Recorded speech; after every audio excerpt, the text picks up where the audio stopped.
Pernahkah Anda memperhatikan bagaimana hidup sebagian orang berubah begitu cepat hingga terasa janggal? Seolah-olah mereka menemukan semacam kode curang rahasia alam semesta. Nah, ada sebuah kontradiksi yang tak pernah diberitahukan kepada Anda. Anda tidak hidup dalam realitas yang Anda lihat. Anda hidup dalam realitas yang Anda getarkan. Dan inilah kejutan yang sebenarnya. Hidup Anda saat ini bukanlah cerminan dari apa yang Anda inginkan, melainkan cerminan dari apa yang Anda toleransi. Selama bertahun-tahun, saya sendiri menjalani hidup yang begitu terbatas sehingga saya merasa mustahil untuk percaya pada hukum alam semesta. Sampai sesuatu yang sama sekali tidak masuk akal terjadi pada saya. Sesuatu yang membalikkan realitas saya dalam hitungan hari saja. Saya menemukan bahwa alam semesta tidak merespons logika, ia merespons getaran. Dan sejak saat itu, saya telah menguji, menerapkan, dan membuktikan hal ini setiap hari.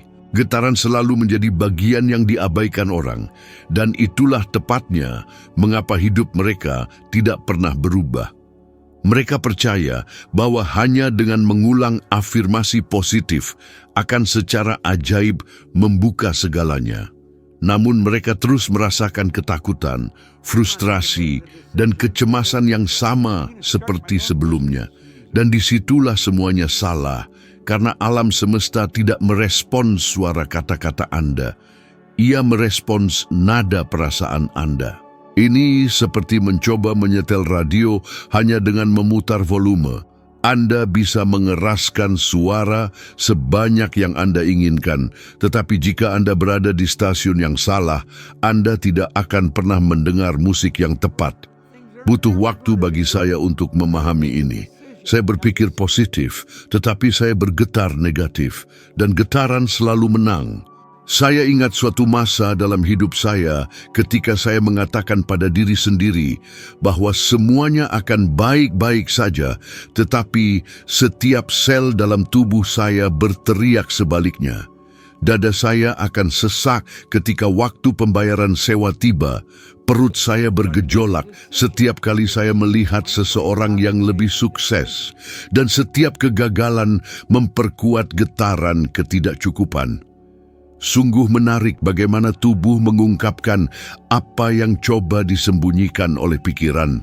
Dengan kata lain, meskipun Anda mengatakan menginginkan kemakmuran, tubuh Anda secara kimiawi disiapkan untuk bertahan hidup, bukan untuk berkembang. Dan segala sesuatu di sekitar Anda mulai mencerminkan hal ini. Mungkin tampak seperti kebetulan ketika beberapa hal buruk terjadi secara bersamaan. Tetapi itu bukan kebetulan. Itu adalah koherensi getaran. Saya mengalaminya sendiri saat masih bekerja sebagai petugas pemadam kebakaran. Praktiknya saya mulai berubah. Saya membaca dalam sebuah penelitian bahwa emosi, kecemasan, dan kelangkaan mengaktifkan area yang sama di otak yang terhubung dengan sistem peringatan, menyebabkan tubuh memproduksi kortisol, hormon stres. Dan ketika kortisol meningkat, persepsi Anda berkurang, keputusan Anda memburuk, dan pandangan Anda tentang masa depan menyempit. Dan kebanyakan orang hidup persis seperti ini. Mereka mengulang frasa seperti, saya pantas makmur, tetapi tubuh mereka menggetarkan ketakutan akan kegagalan, ketidakamanan, trauma tumbuh besar, mendengar bahwa uang itu sulit didapat, bahwa itu bukan untuk semua orang, atau bahwa segala sesuatunya tidak pernah berhasil. Dan tanpa menyadarinya, mereka menghabiskan bertahun-tahun memancarkan frekuensi yang justru ingin mereka hindari. Hanya ketika saya benar-benar memahami ini saya sudah terhubung dengan kegagalan bahkan sebelum saya bangun dari tempat tidur. Pergeseran itu baru dimulai ketika saya menyadari pola sederhana. Setiap kali saya mengendalikan getaran, bukan hanya pikiran tetapi perasaan, lingkungan saya mulai bertindak berbeda. Suatu kali, selama salah satu periode paling menantang, saya memutuskan untuk melakukan sebuah eksperimen kecil. Daripada melawan emosi negatif, saya mulai mengamatinya. Ketika ketakutan muncul, saya tidak tenggelam di dalamnya. Selama proses inilah sesuatu yang menakjubkan terjadi. Dalam beberapa hari, orang-orang mulai memperlakukan saya secara berbeda, seolah-olah saya menjadi lebih percaya diri dalam semalam. Saya tidak mengubah potongan rambut, pakaian, gaji, tidak ada apa-apa. Tetapi getaran saya telah bergeser. Dan ketika getaran Anda berubah, dunia merespons. Mungkin Anda pernah mengalami ini tanpa menyadarinya. Ada hari-hari ketika saya tiba di stasiun dengan perasaan yang tidak dapat dijelaskan bahwa tidak ada yang akan berjalan lancar. Seolah-olah seluruh hari sudah ditakdirkan buruk sebelum dimulai. Dan itulah yang persis terjadi. Masalah menumpuk, kemunduran muncul, orang-orang menjauh. Dulu saya bertanya-tanya mengapa hidup begitu berat bagi saya. Hari ini saya tahu itu bukan kekejaman. Itu hanyalah getaran yang saya rasakan saat bangun tidur. Saya akan menarik napas dalam-dalam dan bertanya pada diri sendiri, ketakutan ini mencoba menunjukkan apa kepada saya? Dan kemudian saya akan segera mengganti perasaan itu dengan yang lain. Bukan frasa yang indah, tetapi perasaan yang tulus, meskipun hanya 1% lebih ringan. Saya akan mengatakan pada diri sendiri, saya belum aman, tetapi saya bergerak maju dan membiarkan tubuh saya merasakan itu, meskipun secara halus. Dengan setiap pengulangan, sesuatu di dalam diri saya selaras. Saya mulai makmur ketika saya berhenti merasa malu akan masa lalu saya dan mulai merasakan syukur atas masa depan saya. Rasa syukur adalah salah satu cara tercepat untuk meningkatkan getaran Anda. Ini bukan pemikiran positif murahan. Ini kimia murni.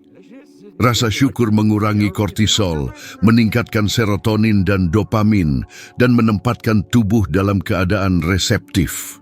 Hari itu Anda bangun dengan perasaan ringan, tanpa alasan khusus, dan tiba-tiba semuanya mengalir. Seseorang membukakan pintu, percakapan berjalan lancar, masalah terselesaikan sendiri. Atau hari itu Anda bangun dalam keadaan jengkel, dan sisa hari itu menjadi magnet bagi kemunduran. Ini bukan misteri, ini getaran. Tubuh Anda adalah antena yang terus-menerus memancarkan dan menerima. Sekarang, pikirkan keinginan mendalam yang Anda miliki. Sesuatu yang besar, sesuatu yang ingin Anda lihat terjadi dalam beberapa bulan mendatang. Sekarang, amati sensasi yang muncul di tubuh Anda ketika Anda memikirkannya. Jika ketakutan, rasa bersalah, keraguan, atau perasaan jarak muncul, itu berarti Anda bergetar pada frekuensi yang berlawanan dengan apa yang Anda inginkan, dan tidak peduli seberapa besar Anda menginginkannya. Anda tidak dapat menarik sesuatu yang bergetar pada kutub yang berlawanan. Disinilah orang-orang terjebak. Mereka menginginkan masa depan, tetapi mereka menggetarkan masa lalu.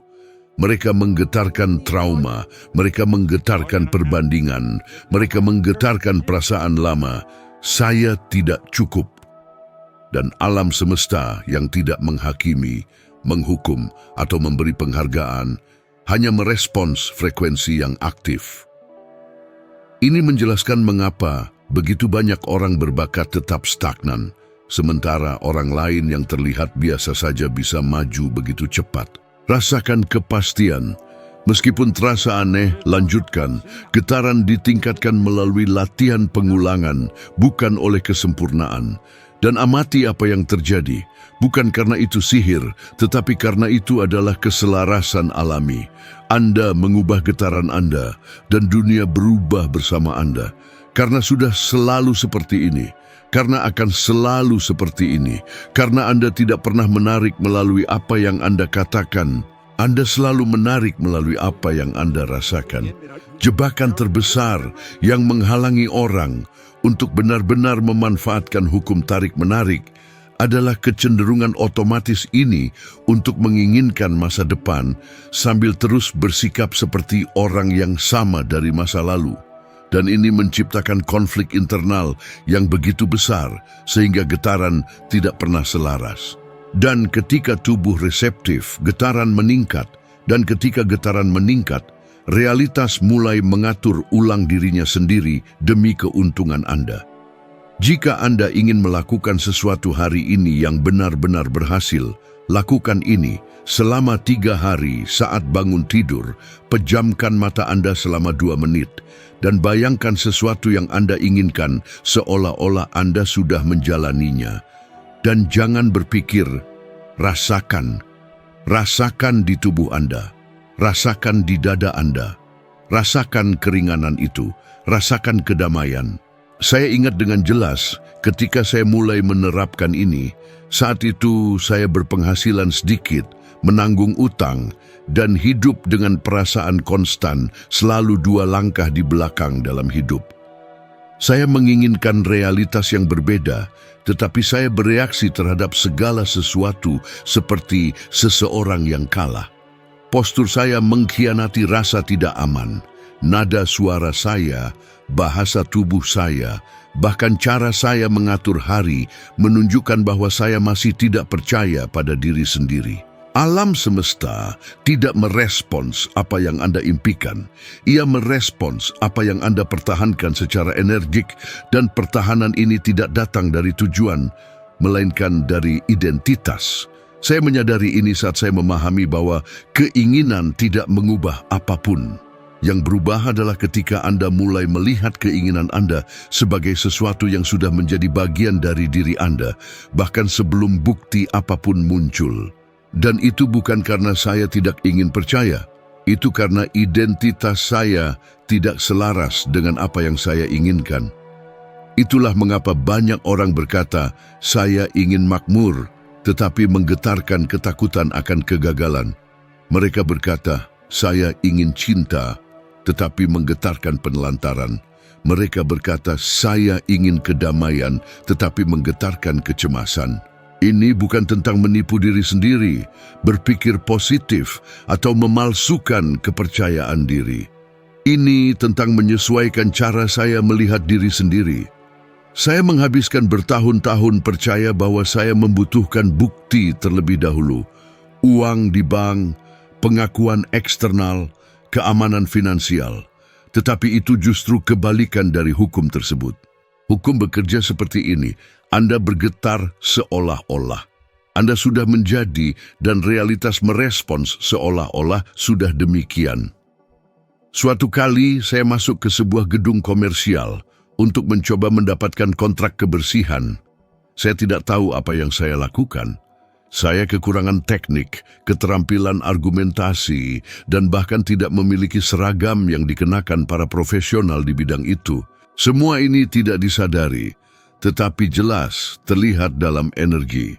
Setiap kali Anda mencoba menarik sesuatu yang tidak cocok dengan siapa Anda saat ini, getaran itu bertabrakan, dan tabrakan ini menciptakan semacam netralisasi, seperti 2 magnet yang saling menolak.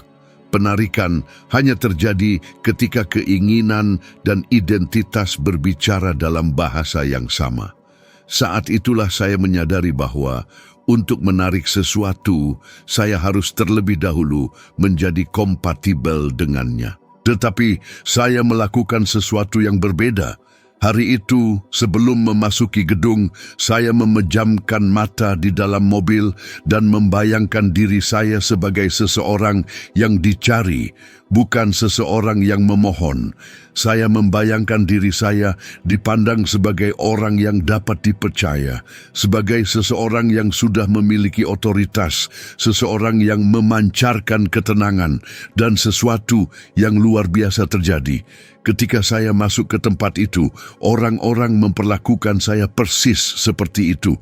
Oleh karena itu, ketika Anda mulai bertindak seperti seseorang yang sudah mewujudkan apa yang Anda inginkan, alam bawah sadar Anda mulai mendaftarkan perilaku ini sebagai hal yang normal. Dan normalitaslah, bukan sekadar keinginan yang menarik. Pikirkanlah, jika Anda mengatakan ingin menghasilkan lebih banyak uang, tetapi Anda terus memancarkan energi seperti seseorang yang takut melihat laporan rekening banknya, getaran Anda tidak selaras. Bukan karena saya memiliki hasil, tetapi karena saya masuk dengan menggetarkan hasil. Getaran itu mendahului keadaan, dan saya keluar dari sana dengan kontrak yang sudah ditandatangani. Itu bukan keberuntungan, itu adalah kompatibilitas. Saya menemukan bahwa orang selalu merespons getaran Anda sebelum mereka merespons kata-kata Anda. Ada satu poin psikologis yang sangat krusial di sini. Otak manusia tidak membedakan antara imajinasi dan realitas ketika melibatkan emosi yang kuat. Pertanyaan seperti, jika saya sudah memiliki apa yang saya inginkan, bagaimana saya akan bertindak hari ini? Jika saya sudah menjadi versi tertinggi dari diri saya, apa yang akan saya toleransi lebih sedikit? Jika saya sudah damai, bagaimana saya akan bereaksi terhadap masalah ini? Jika saya sudah sukses, bagaimana saya akan menyusun hari saya? Pertanyaan-pertanyaan ini tidak mengubah dunia di sekitar saya, tetapi mengubah cara saya bergerak di dalam dunia. Dan ketika ada ketidakselarasan, hukum alam tidak dapat mengalir. Saya mulai menghasilkan hasil nyata ketika saya mulai bertanya pada diri sendiri pertanyaan-pertanyaan kecil setiap hari. Pertanyaan yang seketika mengubah kondisi internal saya. Jika Anda mengatakan menginginkan pengakuan, tetapi Anda merendahkan diri sendiri dalam setiap percakapan, getaran Anda tidak selaras. Jika Anda mengatakan menginginkan peluang, tetapi Anda bereaksi terhadap segalanya seolah Anda selalu menjadi orang yang sial, getaran Anda tidak selaras. Dan ketika Anda mengubah cara Anda bergerak, alam semesta mengubah cara ia merespons. Identitas berfungsi seperti medan magnet. Jika Anda mulai bertindak seperti seseorang yang memiliki nilai, Anda mulai merasa berharga. Jika Anda mulai merasa berharga, Anda memancarkan nilai. Dan ketika Anda memancarkan nilai, Anda menarik apa yang sesuai dengan nilai tersebut. Kebanyakan orang mencoba langsung melompat ke hasil akhir, uang, perubahan, peluang, tanpa menyesuaikan medan magnet internal mereka. Dan ini menimbulkan frustrasi. Saya selalu mengatakan, Anda tidak menjadi kaya lalu berpikir seperti orang kaya. Anda berpikir seperti orang kaya lalu menjadi kaya. Urutannya tidak pernah terbalik. Dan hal yang paling indah adalah bahwa perubahan ini dimulai dengan detail-detail kecil. Cara Anda bangun dari tempat tidur, cara Anda merapikan meja kerja Anda, cara Anda berpakaian, cara Anda berbicara pada diri sendiri, cara Anda menangani keputusan Anda. Semua perilaku mikro ini memberitahu alam semesta siapa yang Anda yakini sebagai diri Anda. Daya tarik adalah keselarasan. Ketika apa yang Anda inginkan, apa yang Anda pikirkan, apa yang Anda rasakan, dan apa yang Anda lakukan selaras, tidak ada yang dapat menghalangi aliran. Itulah mengapa saya bersikeras, Anda tidak menarik apa yang Anda inginkan. Anda menarik apa yang pada akhirnya Anda putuskan untuk menjadi. Dan ketika keputusan ini tulus, mendalam, internal dan konstan, realitas tidak punya pilihan. Ia harus menata ulang dirinya di sekitar Anda. Karena getaran selalu membentuk materi, tidak pernah sebaliknya. Anda adalah orang yang berubah lebih dulu. Hidup hanya mengikuti. Hidup selalu menemukan cara untuk menunjukkan apa yang kita bawa di dalam, bahkan ketika kita mencoba menyembunyikannya. Hukum korespondensi tanpa henti justru karena ini. Ia mengubah yang tak terlihat menjadi terlihat, yang internal menjadi eksternal, yang emosional menjadi material. Dan sebagian besar orang tidak menyadari bahwa mereka tidak melawan realitas. Mereka melawan pantulan diri mereka sendiri. Tidak ada yang Anda alami hari ini adalah kebetulan. Tidak ada. Dan itulah mengapa realitas tampak begitu keras kepala. Ia menuruti apa yang Anda yakini sebagai kebenaran, bukan apa yang Anda harapkan akan terjadi. Saya mengalami ini dengan sangat menyakitkan, sehingga bahkan hari ini saya mengingatnya seolah baru kemarin. Saya mencoba meningkatkan kehidupan finansial saya, tetapi saya selalu kembali ke titik yang sama, bangkrut, berutang, stres. Dan saya pikir masalahnya adalah dunia, pekerjaan buruk, pemerintah, nasib buruk. Seolah-olah ada sesuatu di dalam diri saya berkata, ini bukan milikmu. Dan kemudian saya akan menemukan cara untuk kehilangan semuanya, menyia-nyiakannya, membuat kesalahan. Itu bukan nasib buruk, itu adalah korespondensi. Hukum ini bekerja begitu diam-diam sehingga Anda bahkan tidak menyadari ketika Anda menyabotase diri sendiri. Baru bertahun-tahun kemudian, saya menyadari bahwa dunia tidak pernah menjadi masalah. Masalahnya adalah apa yang saya bawa di dalam diri saya, citra ketidakcukupan saya sendiri, citra seseorang yang tidak pantas mendapatkan apapun di luar kebutuhan dasar. Saya adalah tipe orang yang, bahkan ketika menerima uang, merasa tidak nyaman memilikinya. Itu semua dimulai jauh sebelumnya. Di dalam diri Anda. Ketika saya mengatakan bahwa kehidupan luar mencerminkan kehidupan dalam, banyak orang berpikir saya berbicara tentang metafora spiritual. Tetapi itu bukan metafora, itu adalah mekanika. Neuroscience telah menunjukkan bahwa keyakinan mendalam membentuk keputusan otomatis, dan keputusan ini menentukan hasil. Anda tidak melihat keyakinan Anda, tetapi keyakinan itu mendikte hidup Anda. Tubuh Anda sudah menghafal pola emosional. Pikiran Anda sudah menghafal cerita dan Anda terus mengulangi perilaku yang memperkuat justru kehidupan yang ingin Anda tinggalkan. Mau contoh sederhana? Seseorang yang secara internal percaya bahwa uang cepat habis akan selalu menciptakan situasi di mana uang cepat habis. Bahkan jika mereka mendapatkan lebih banyak, mereka akan menemukan cara untuk menjaga keyakinan itu tetap hidup. Dan tidak mudah untuk mengakui bahwa kehidupan yang saya jalani adalah hasil dari cerita-cerita yang saya ulangi pada diri sendiri.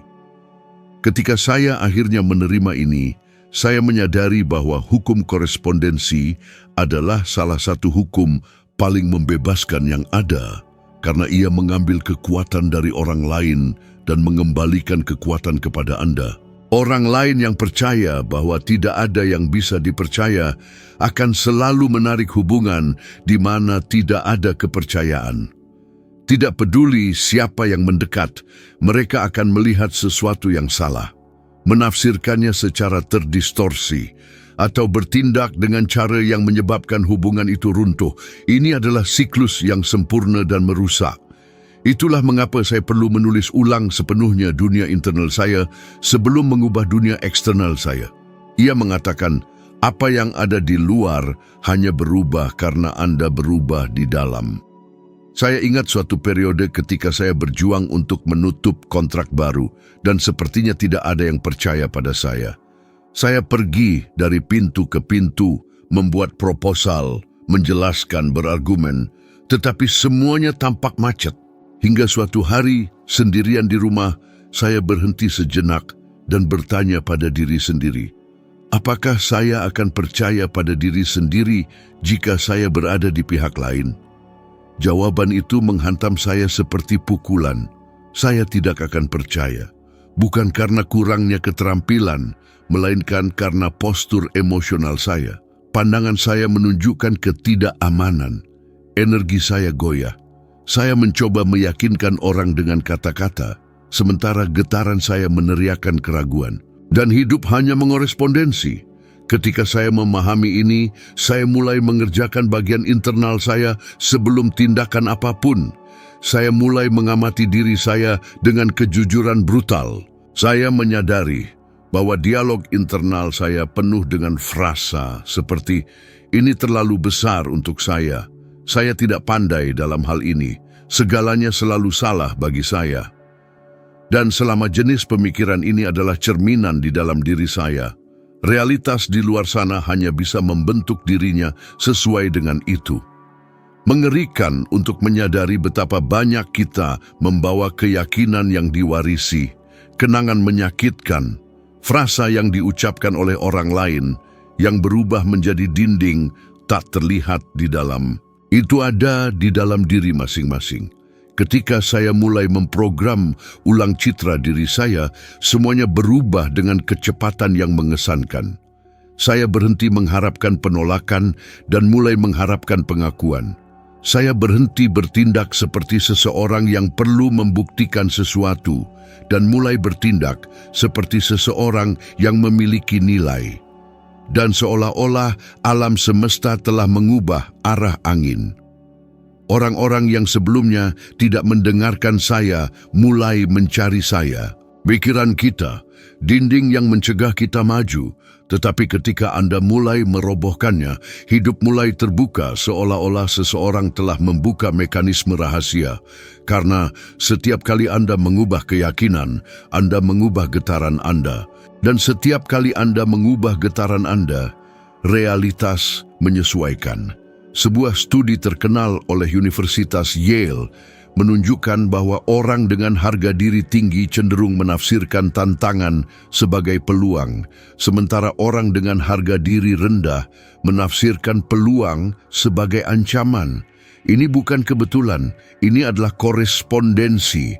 Dua orang menerima kesempatan yang sama. Satu tumbuh, yang lain lumpuh.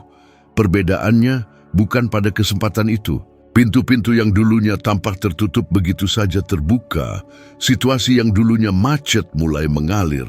Semua ini bukan kebetulan. Itu adalah korespondensi. Hal yang paling mengesankan adalah bahwa hukum ini bekerja 100% sepanjang waktu, bahkan ketika Anda tidak menginginkannya. Ia tidak dapat dimatikan. Jika Anda merasa kecil, hidup akan menunjukkan situasi yang mengkonfirmasi ini. Jika Anda merasa tidak mampu, hidup akan menghadirkan tantangan yang memperkuat ketidakmampuan itu. Jika Anda merasa tidak berharga, hidup akan membawa situasi di mana Anda akan diperlakukan sebagai seseorang yang tidak berharga. Ini bukan hukuman, ini adalah keselarasan vibrasi. Tetapi ketika Anda mengubah narasi internal, bahkan jika perlahan, segala sesuatu di sekitar Anda mulai berubah juga. Dan terkadang realitas berubah begitu cepat sehingga Anda bertanya-tanya bagaimana itu mungkin. Jawabannya sederhana, realitas tidak berubah, Anda yang berubah. Dan realitas hanya mengikuti seperti cermin yang tidak memiliki kebebasan untuk memantulkan apapun selain apa yang ada di depannya. Hidup selalu menjadi cermin Anda. Pertanyaan sekarang adalah, apakah Anda suka dengan apa yang Anda lihat? Karena jika tidak, Anda tidak perlu memecahkan cermin. Anda hanya perlu mengubah apa yang ada di depannya. Segalanya dimulai dari dalam, selalu dari dalam, dan baru kemudian, tak terhindarkan itu bermanifestasi di luar. Kenyataannya adalah tidak ada yang berubah selama Anda terus menunggu untuk merasa siap, aman, atau percaya diri untuk bertindak. Ini adalah salah satu pelajaran terberat yang harus saya pelajari karena saya tumbuh besar dengan keyakinan bahwa orang-orang sukses adalah mereka yang memiliki semua jawaban, semua alat, dan semua sumber daya sebelum memulai. Dan ini melumpuhkan saya selama bertahun-tahun. Saya menunggu momen sempurna, tanda sempurna, keadaan ideal, dan momen yang tepat itu tidak pernah tiba. Baru ketika saya menyadari bahwa tindakan yang terinspirasi tidak lahir dari rasa aman, melainkan dari keputusan, semuanya mulai mendapatkan momentum. Tindakan yang terinspirasi bukanlah tindakan impulsif, putus asa, atau cemas. Ia muncul dari getaran yang selaras dengan apa yang ingin Anda alami. Ia muncul sebagai intuisi kecil, bisikan batin, perasaan inilah jalannya. Tetapi sebagian besar orang tidak merasakannya karena mereka terlalu sibuk mencoba mengontrol setiap detail, menghindari risiko, atau memprediksi hasil. Inilah persisnya yang dulu saya lakukan. Saya menginginkan perubahan, tetapi saya hanya akan bertindak ketika saya punya jaminan, dan tidak ada kehidupan yang bertransformasi di bawah tirani jaminan. Ketika saya keluar dari Departemen Pemadam Kebakaran, saya sama sekali tidak tahu apa yang harus saya lakukan. Sampai hari ini, setiap kali saya menceritakan kisah itu, ada gumpalan di tenggorokan saya, karena momen itu penuh dengan segalanya. Ketakutan, rasa tidak aman, keraguan. Namun, ada juga sesuatu yang belum pernah saya rasakan sekuat itu, sebuah desakan emosional yang sangat kuat. Seolah-olah ada sesuatu di dalam diri saya yang berkata, jika kamu tidak bertindak sekarang, kamu akan sangat menyesalinya. Dan bahkan tanpa tahu apa yang akan terjadi selanjutnya, saya mengambil langkah besar itu. Langkah itu mengaktifkan serangkaian peristiwa yang tidak akan pernah saya alami jika saya tetap berdiam diri. Saya ingat satu situasi tertentu yang meninggalkan jejak tak terhapusan dalam hidup saya. Saya baru saja membuka bisnis jasa kebersihan saya. Dan jujur saja, saya tidak tahu sama sekali bagaimana cara mendapatkan satu klien pun. Saya mencoba membayangkan strategi, tetapi saya merasa sangat kecil, sangat tidak siap, sangat jauh dari hasil yang saya inginkan, sehingga pikiran saya hanya membeku. Hingga pada suatu hari yang tampak biasa saja, saya mendapat firasat tiba-tiba masuk ke mobil dan berkendara ke area komersial kota tanpa naskah, tanpa rencana, bahkan tanpa sepercik pun kepastian konkret. Itu hanya sebuah perasaan dan sama sekali tidak ada logikanya, tapi rasanya terinspirasi. Saya memarkir mobil dengan telapak tangan berkeringat. Seluruh tubuh saya gemetar. Pikiran saya berkata, ini konyol, kamu akan mempermalukan dirimu sendiri. Tapi sesuatu yang lebih dalam diri saya mendesak, pergilah. Dan saya pun pergi. Saya masuk ke gedung komersial pertama dan berbicara dengan orang pertama yang saya lihat. Saya tidak menyampaikan pidato yang sudah dilatih, tidak menggunakan kata-kata canggih, dan tentu saja tidak menunjukkan portofolio karena saya tidak punya semua itu. Saya berbicara dengan ketulusan, dengan ketenangan, dan yang terpenting, dengan keyakinan yang tulus. Saya ada di sana karena mengikuti intuisi, bukan karena mencari persetujuan. Dan yang mengejutkan saya, orang itu tidak hanya mendengarkan, tetapi juga meminta saya kembali keesokan harinya untuk pertemuan formal. Itu menjadi klien resmi pertama saya dan membuka pintu bagi puluhan klien lainnya. Saat itu saya belajar bahwa tindakan yang terinspirasi tidak bergantung pada kepercayaan diri yang mutlak. Itu hanya bergantung pada keselarasan sesaat. Terkadang Anda tidak percaya diri, tetapi Anda bersedia. Terkadang Anda tidak siap, tetapi Anda hadir. Jika Anda bertindak dengan ketakutan, keputusasaan, dan kelangkaan, tindakan Anda menciptakan kebingungan. Terkadang Anda tidak tahu semua yang perlu Anda ketahui, tetapi Anda tahu cukup untuk mengambil langkah berikutnya, dan itu lebih kuat daripada menunggu untuk mengetahui seluruh jalan. Hidup tidak menghargai Anda hanya karena pikiran Anda, tetapi karena apa yang Anda lakukan dengannya. Dan apa yang menentukan apakah suatu tindakan terinspirasi atau tidak adalah energi yang Anda bawa sebelumnya. Ini tidak berarti bertindak tanpa berpikir. Ini berarti bertindak sebelum ketakutan melumpuhkan Anda. Ini berarti tidak membiarkan keraguan lebih kuat daripada intuisi. Tindakan yang terinspirasi ibarat kereta api yang hanya muncul selama beberapa detik. Jika Anda ragu terlalu lama, kereta itu akan pergi dan Anda kembali ke siklus stagnasi. Kebanyakan orang tidak pernah mengalami kekuatan ini karena mereka hidup di dalam gelembung persiapan abadi. Tetapi ketika Anda bertindak dengan niat, bahkan tanpa kejelasan penuh, alam semesta membuka jalan yang hanya menjadi terlihat setelah Anda mulai bergerak.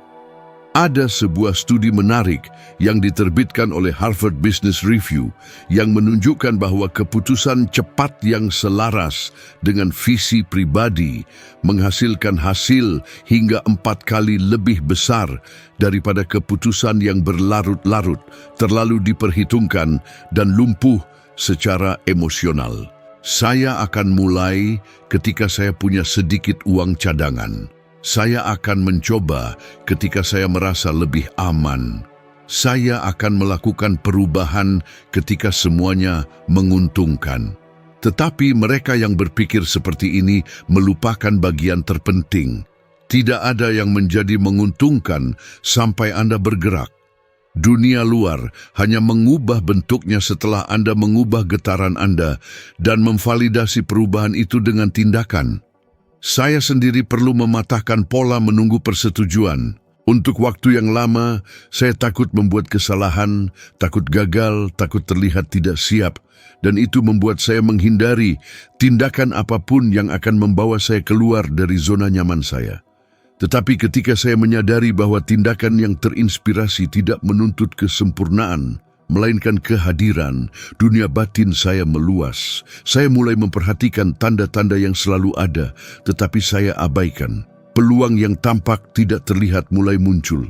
Lompatan terbesar dalam hidup Anda tidak akan datang melalui keputusan tanpa celah, tetapi melalui keputusan mendalam yang selaras dengan siapa Anda sesungguhnya ingin menjadi. Tindakan yang terinspirasi adalah jembatan antara keadaan Anda saat ini dan kenyataan yang ingin Anda jalani. Jika Anda tidak menyeberangi jembatan, tidak peduli seberapa banyak Anda memvisualisasikan, mengafirmasi, atau berharap, Anda tetap berada di sisi yang sama. Orang-orang yang sebelumnya tidak memperhatikan saya mulai menghubungi. Proyek-proyek yang tampak mustahil mulai masuk akal. Dan semua ini terjadi karena saya akhirnya memahami bahwa alam semesta tidak menanggapi kekuatan kehendak Anda. Ia menanggapi kebenaran getaran Anda. Ketika Anda merasa harus bertindak, meskipun itu hanya gerakan kecil, lakukan saja. Jangan terlalu banyak berpikir. Jangan menunggu untuk memahami segalanya. Tetapi ketika Anda menyeberang, bahkan jika Anda merasa tidak aman, bahkan tanpa jaminan, Anda memasuki aliran kehidupan. Dan aliran itu selalu menghargai mereka yang bergerak. Sangat menyakitkan menyadari hal ini dalam hidup saya sendiri, karena selama bertahun-tahun saya berjuang melawan bayangan yang tanpa sadar saya pelihara sendiri. Saya mati-matian mencoba melarikan diri dari kemiskinan, dan setiap satu pikiran adalah cerminan betapa saya takut kehilangan uang, gagal, tidak mampu membayar tagihan. Saya menghitung setiap sen terakhir dengan ketegangan yang begitu intens sehingga rasanya uang terus-menerus lolos dari genggaman saya. Dan memang begitu adanya, selalu.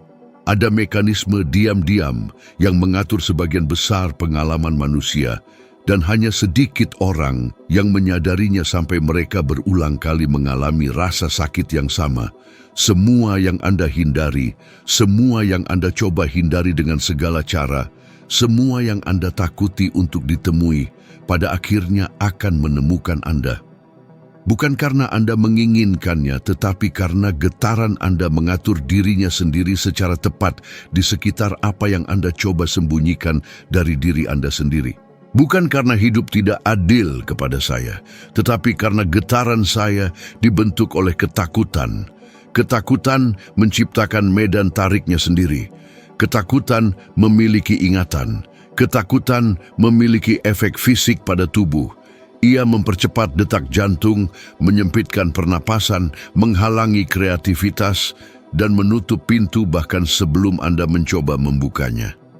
Ketika seseorang hidup dengan ketakutan akan kehilangan, semua yang mereka lakukan dimotivasi oleh upaya untuk melindungi diri mereka sendiri. Dan hidup yang didasarkan pada perlindungan adalah hidup yang kecil, terbatas, dan stagnan. Itulah persis kehidupan yang saya jalani selama bertahun-tahun.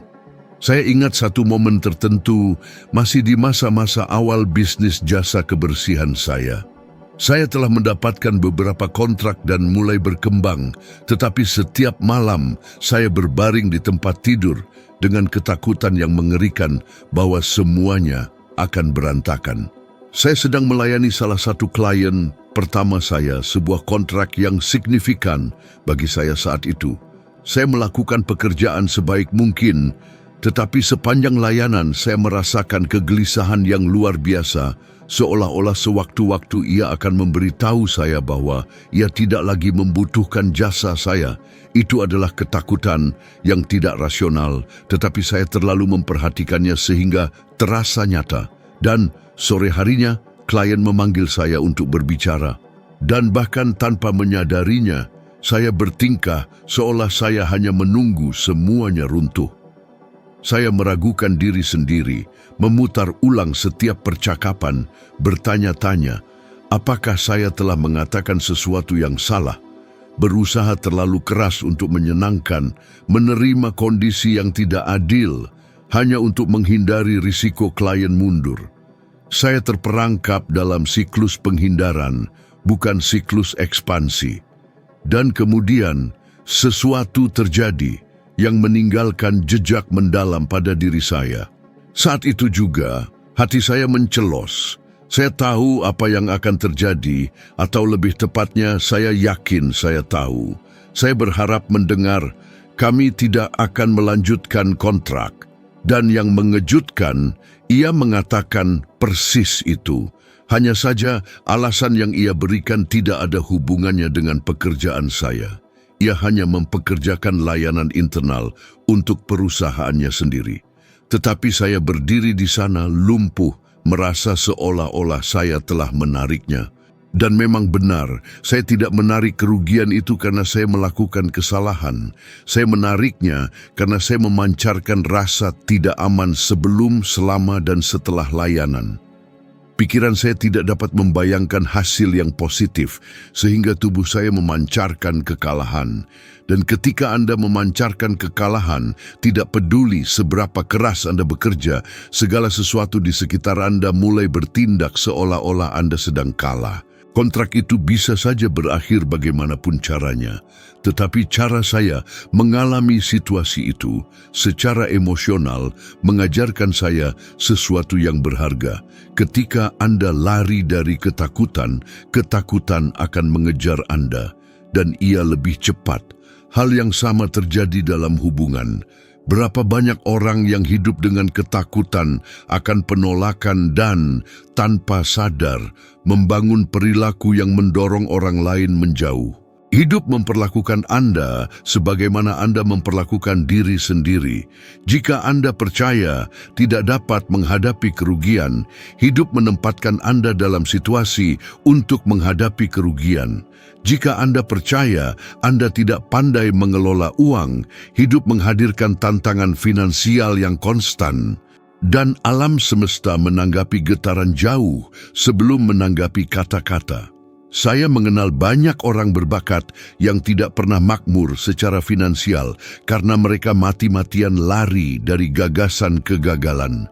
Mereka tidak mengambil risiko, tidak mengekspos diri, tidak meminta kenaikan gaji, tidak mencoba peluang yang lebih besar karena mereka takut dihakimi. Dan semakin mereka lari, semakin mereka menarik situasi di mana mereka merasa kecil. Mereka berbicara dengan kasar, terlalu melindungi diri sendiri, tidak menunjukkan kerentanan, membangun tembok, dan kemudian bertanya-tanya mengapa penolakan selalu menemukan mereka. Mereka tidak menyadari bahwa mereka memancarkan justru apa yang tidak ingin mereka alami.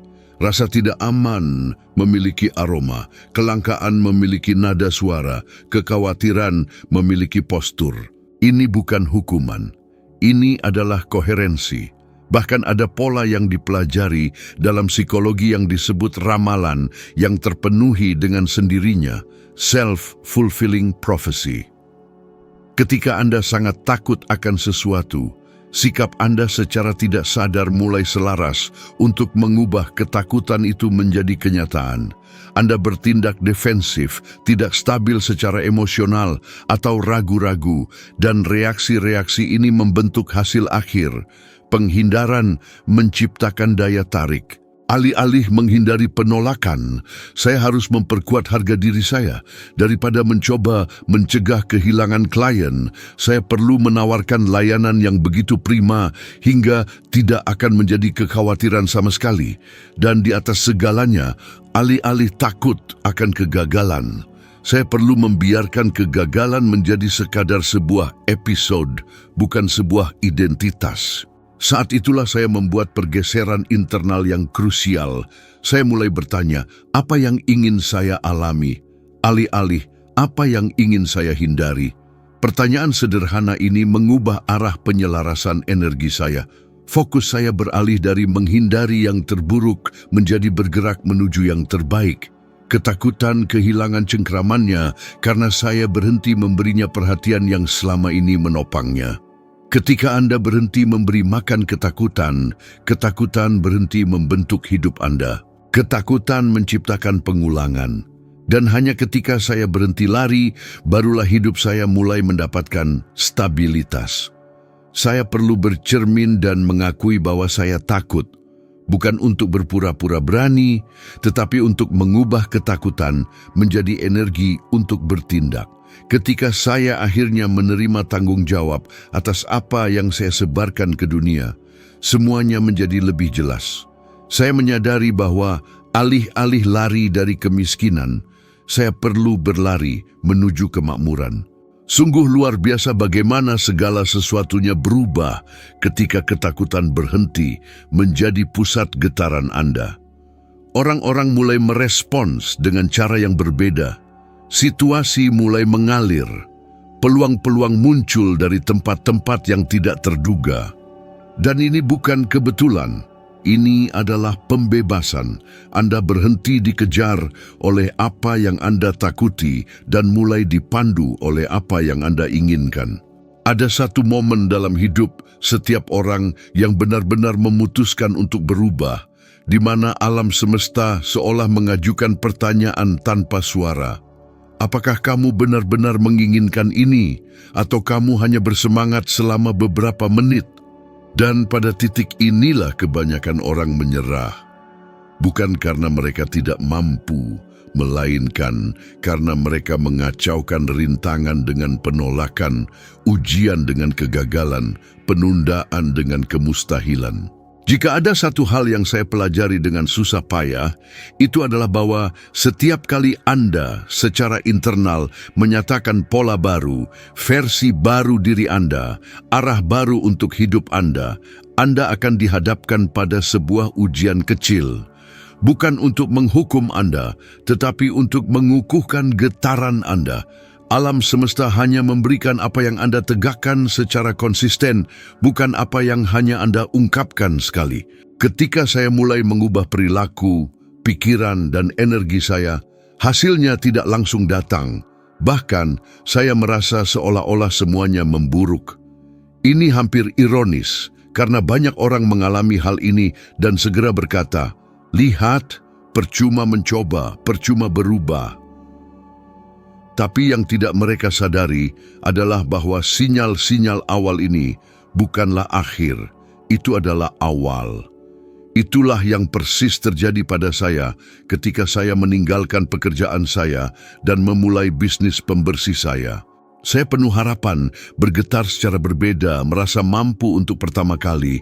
Dan hanya dalam beberapa bulan pertama, saya kehilangan kontrak, membuat kesalahan, dan merasa frustrasi. Diri lama saya ingin kembali menyerah, lari kembali ke keamanan palsu dari apa yang saya anggap stabil. Tapi sesuatu di dalam diri saya berkata, jika kamu kembali sekarang, akan butuh bertahun-tahun untuk mencoba lagi.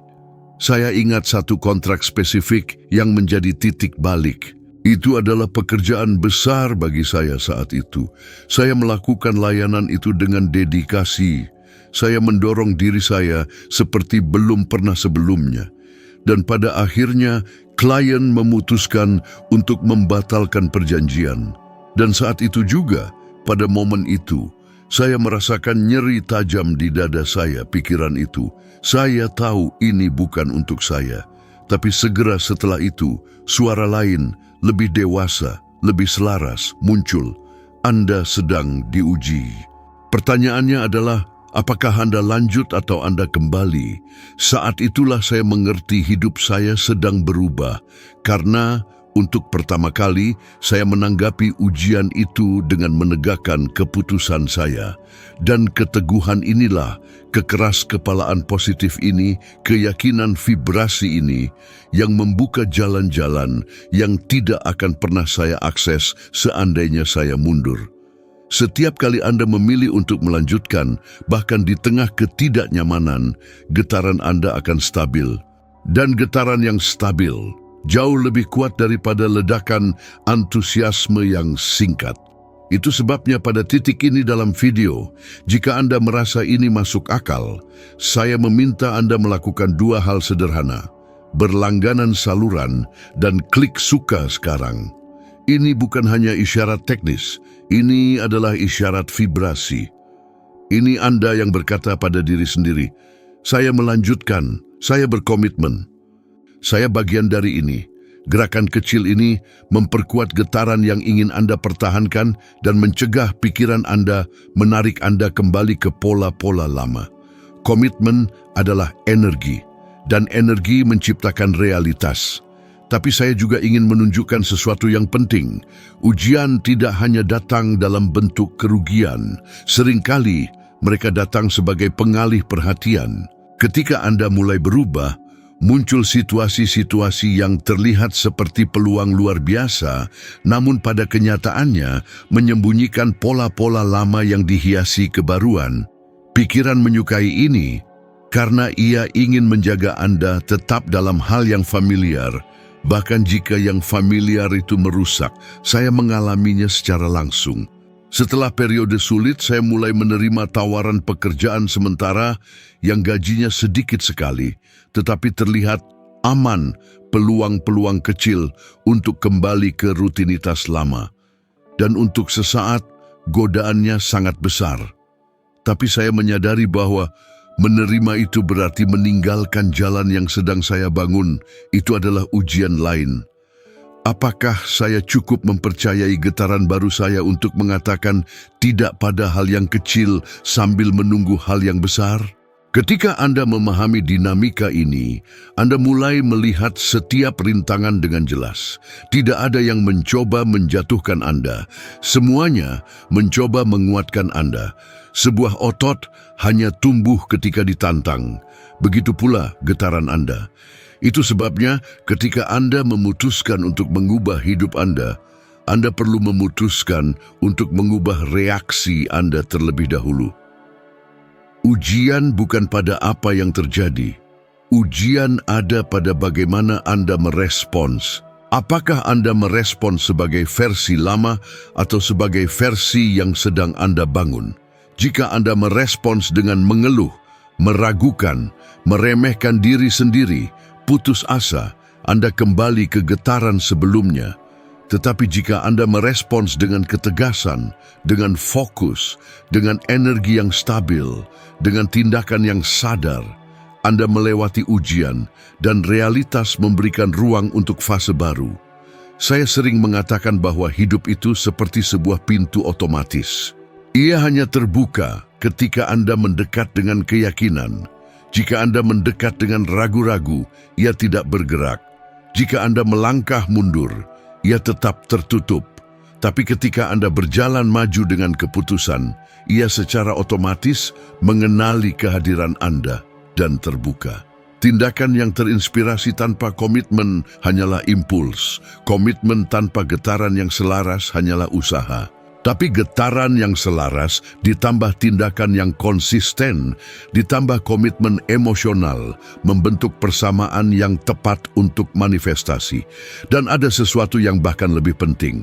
Ketika Anda bertahan melalui ujian-ujian awal, Anda mengirimkan sinyal yang jelas kepada alam semesta dan kepada diri Anda sendiri. Saya pantas berada di sini. Dan ketika Anda mempertahankan perasaan ini secara berulang, identitas Anda akan menyesuaikan diri. Dunia tidak memberi Anda apa yang Anda inginkan. Ia memberi Anda apa yang Anda yakini pantas Anda dapatkan. Dan kelayakan dibangun melalui pengulangan keputusan-keputusan yang selaras.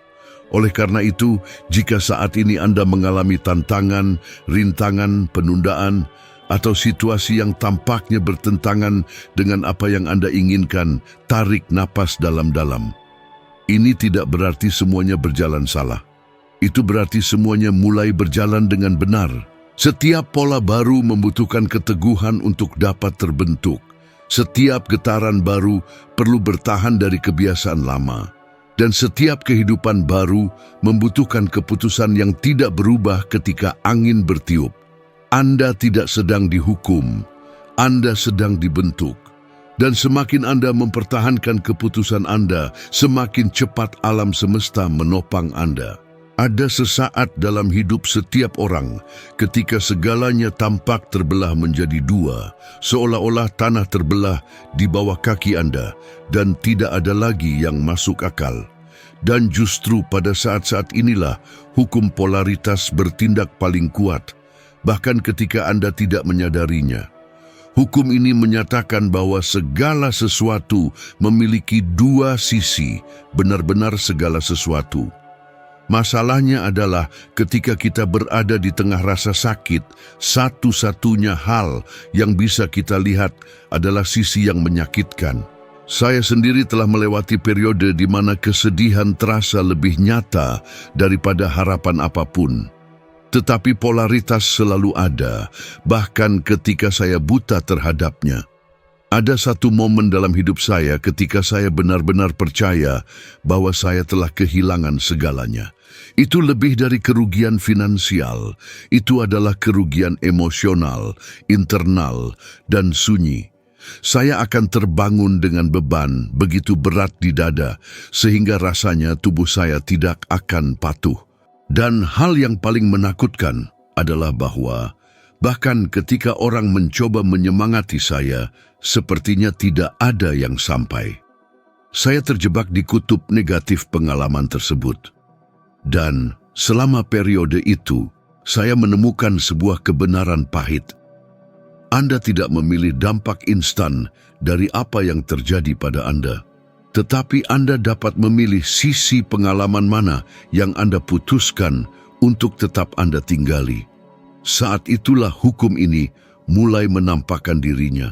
Saya begitu diselimuti oleh perasaan gagal, sehingga saya tidak melihat bahwa kegagalan itu sendiri mendorong saya ke jalur yang tidak akan saya miliki keberanian untuk ikuti jika saya nyaman.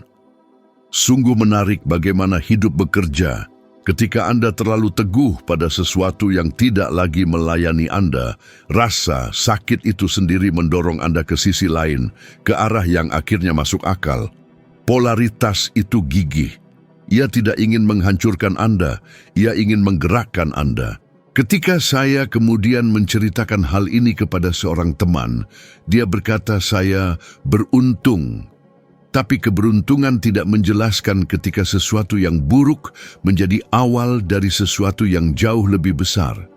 Keberuntungan tidak menjelaskan ketika sebuah pintu yang tertutup menempatkan Anda ke arah pintu yang tepat.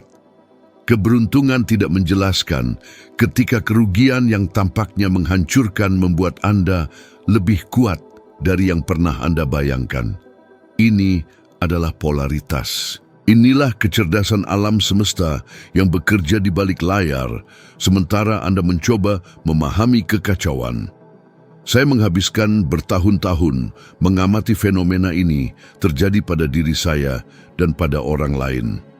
Semakin saya belajar, semakin jelas. Setiap kesulitan membawa di dalamnya benih ekuivalen positifnya.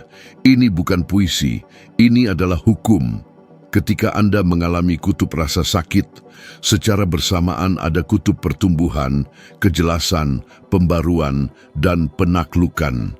Tapi untuk melihat sisi ini, Anda perlu mengubah lensa internal Anda.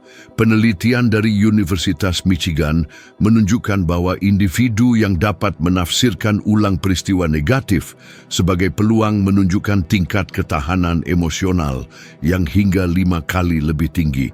Ini tidak berarti menyangkal rasa sakit, itu berarti memberinya tujuan. Karena tujuan mengubah vibrasi dan vibrasi mengubah hasil. Ini saya alami dengan sangat mendalam bertahun-tahun lalu. Saat saya kehilangan sesuatu yang saya anggap amat penting dalam hidup. Rasanya seluruh bangunan yang telah saya bangun runtuh berantakan. Saya merasa kecil, tak berdaya, dan kalah sampai sebuah pertanyaan menyambar saya bagai petir. Di mana sisi lain dari semua ini? Pertanyaan itu mengubah segalanya. Itu tidak menghilangkan rasa sakit, tapi membuka sebuah kemungkinan. Dan di mana ada kemungkinan, di situ ada pergerakan. Saya mulai melihat bahwa kehilangan itu justru menciptakan ruang bagi sesuatu yang sampai saat itu saya tidak punya waktu, keberanian, atau kecenderungan untuk membangunnya. Saya sadar, saya melihat kenyataan melalui lensa yang salah. Dan ketika saya mengubah lensa itu, seluruh perspektif bergeser. Situasi yang sama, yang tadinya terasa seperti akhir, berubah menjadi pemicu yang mendorong saya menuju periode ekspansi terbesar dalam hidup saya. Polaritas selalu ada, saya saja yang terjebak di satu sisi darinya. Pernahkah Anda menyadari bagaimana setelah melewati masa sulit, Anda melihat kekuatan diri sendiri secara berbeda? Bagaimana Anda bereaksi lebih baik terhadap situasi yang dulu mungkin akan menjatuhkan Anda? Ini tidak terjadi meskipun ada rasa sakit. Ini terjadi justru karena rasa sakit itu. Kutub positif dari suatu pengalaman baru akan terungkap saat Anda memutuskan bahwa rasa sakit itu bukan pemberhentian terakhir, melainkan titik transformasi. Polaritas adalah bagian dari siklus alami kehidupan. Tidak ada kebesaran tanpa kesulitan. Tidak ada cahaya tanpa bayangan. Tidak ada kemenangan tanpa tantangan. Pertanyaan besarnya adalah, sisi mana yang Anda pilih untuk Anda aktifkan sekarang? Mungkin hari ini Anda berada di sisi gelap suatu situasi, sisi kehilangan, keraguan, kebingungan, rasa bersalah, atau frustrasi. Saya tahu betapa berat rasanya. Namun saya juga tahu, dengan kepastian yang sama, seperti saya yakin matahari akan terbit esok, bahwa momen ini memiliki pasangan positif yang begitu kuat sehingga Anda bahkan belum bisa membayangkannya. Ia ada di sana, menunggu pandangan Anda berubah arah. Karena ketika fokus Anda bergeser, polaritas merespons. Dan ketika itu terjadi, sebuah fenomena luar biasa muncul. Apa yang tampak mustahil mulai masuk akal. Apa yang terasa seperti akhir menjadi sebuah awal. Apa yang terasa seperti hukuman terungkap sebagai perlindungan. Apa yang terlihat seperti kejatuhan bertransformasi menjadi fondasi. Polaritas bekerja seperti ini. Ia mendorong Anda ke tempat yang seharusnya, bahkan ketika Anda belum mengerti alasannya. Dan yang paling membuat saya terpesona tentang hukum ini adalah bahwa ia memberikan persis apa yang Anda pilih untuk dilihat. Jika Anda hanya melihat rasa sakit, Anda mengintensifkan rasa sakit itu. Namun jika Anda mulai mencari, sekalipun dengan ragu, sisi yang merepresentasikan pertumbuhan, penyembuhan, dan kelahiran kembali, hidup mulai menunjukkan tanda-tanda sisi itu kepada Anda. Vibrasi mengikuti visi, dan visi membentuk kenyataan. Polaritas tidak ada di sini untuk menghukum Anda. Ia ada di sini untuk mengungkapkan diri Anda. Dan ketika Anda memahami ini, Anda menyadari bahwa bagian tersulit dari kisah Anda bukanlah kegagalan Anda. Itu adalah persiapan Anda. Sisi lain dari rasa sakit Anda sudah ada. Babak selanjutnya dalam hidup Anda sudah tertulis, dan satu-satunya yang kurang adalah Anda melihat sisi pengalaman yang siap mendorong Anda maju. Karena segalanya memiliki dua sisi, dan sisi yang Anda pilih untuk beresonansi dengannya menentukan sisi yang akan Anda alami. Ada siklus dalam hidup yang terasa begitu berat, sehingga Anda mulai meragukan kekuatan diri sendiri.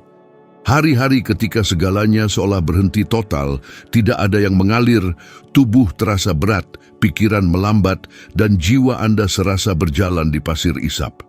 Dan di saat-saat seperti ini, wajar jika Anda percaya ada yang salah dengan diri Anda. Namun justru, selama periode stagnasi yang tampak inilah, saya memahami kekuatan sejati hukum ritme. Tidak ada dalam alam yang tumbuh dalam garis lurus. Tidak ada yang tetap dalam ekspansi berkelanjutan. Segalanya berdenyut, segalanya berosilasi, segalanya bernapas, termasuk Anda. Saya pernah melewati periode di mana alam semesta seolah-olah menarik rem tangan dalam hidup saya. Proyek-proyek yang berjalan baik mulai mandek. Orang-orang yang tadinya dekat tiba-tiba menjauh. Uang yang tadinya mengalir lancar tiba-tiba berhenti beredar.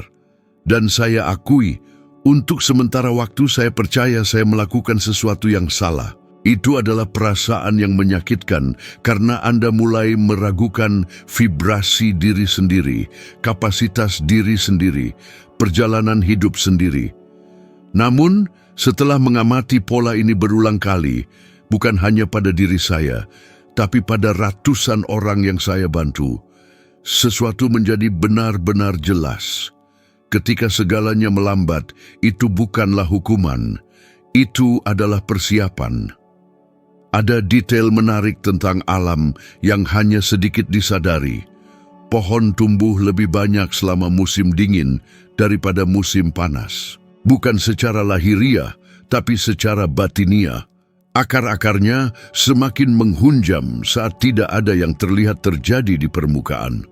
Siklus eksternal adalah fase penarikan diri, tetapi siklus internal adalah fase penguatan.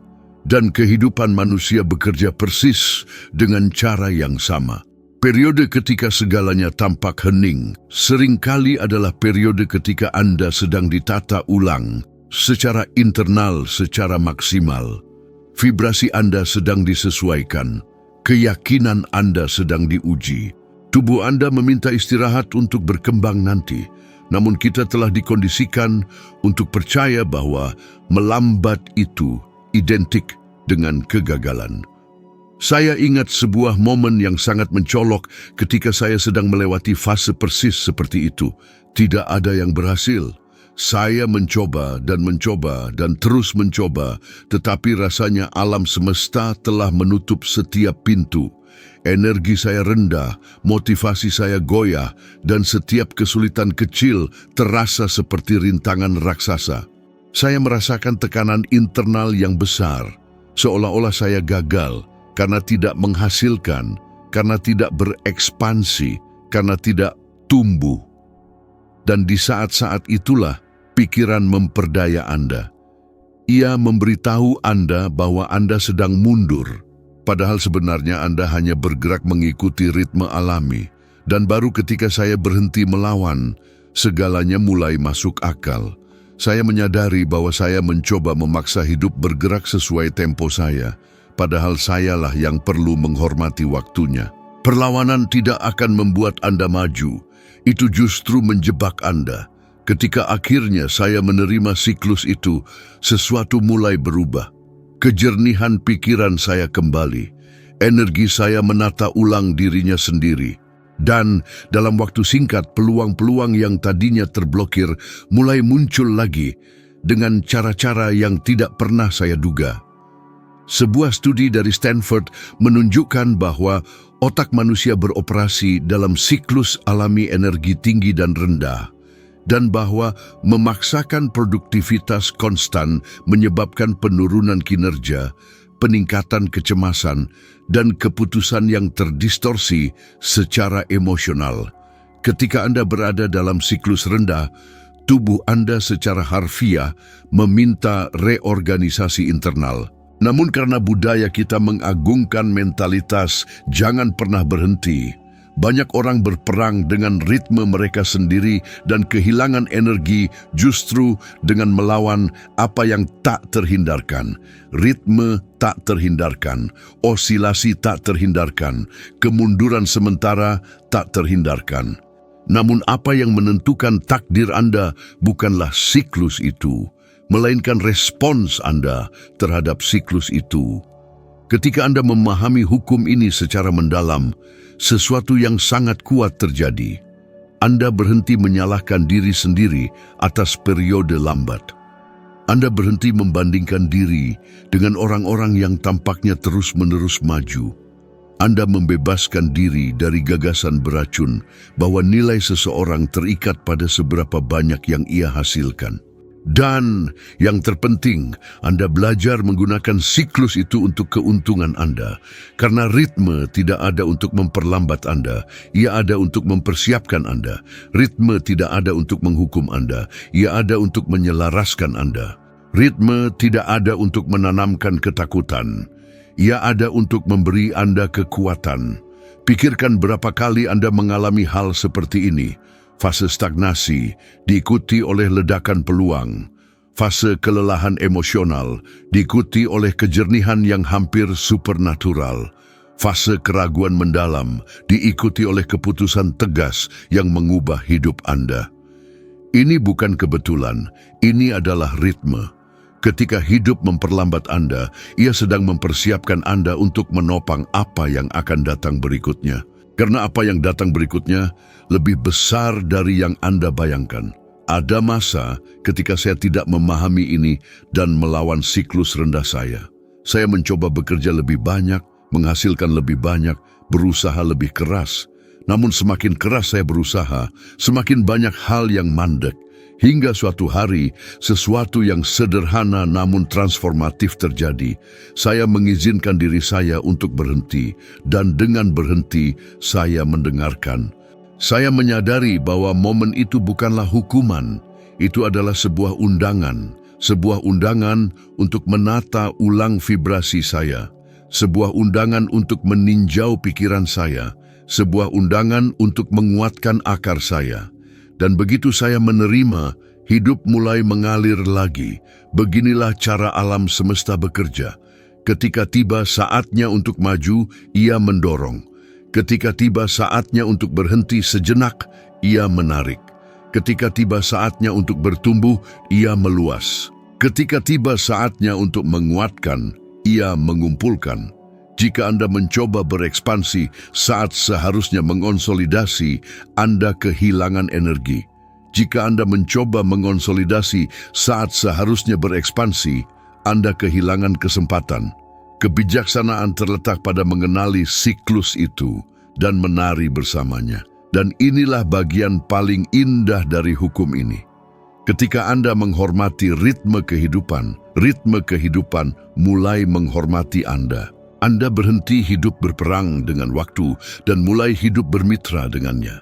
Dan kemitraan ini menciptakan stabilitas emosional, kejernihan mental, dan vibrasi yang begitu koheren sehingga kenyataan mulai mendukung Anda alih-alih menantang Anda.